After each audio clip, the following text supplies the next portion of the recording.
এই শোন, আজকে একটা মেনশন আছে। বস কি মিশন? আজকে একটা চুরির মেশন আছে। বস আমরা যা গেলে চুরি করে হেকালে তো তোরা খাই। তুই কি সবসময় সত্যি কথা খবর কই নাকি? বস, একটা মিশন শুরু করা যায়। ওই উঠে উঠে, আশেপাশে কেউ নাই। ওই কিরারে আমার আম গাছে আম পারে, তুই দাঁড়া আমি আসতেছি, তোর একদিন কি আমার একদিন। ওরে বাবা রে!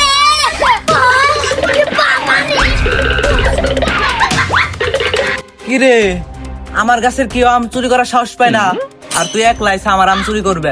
ভাই ভাই, আমার কোনো দোষ নাই, সব দোষ ওকে রে। দিনে তো ফরে গাঁজা খাইছা নাকি? আশেপাশে তো কেউ নাই। ভাই আজকে মতো ক্ষমা করে দেন। তুই যেহেতু ক্ষমা চাইছা, তাহলে তো ক্ষমা করাই লাগে। এক হাজার এক, 1,000 2, 1,000 3।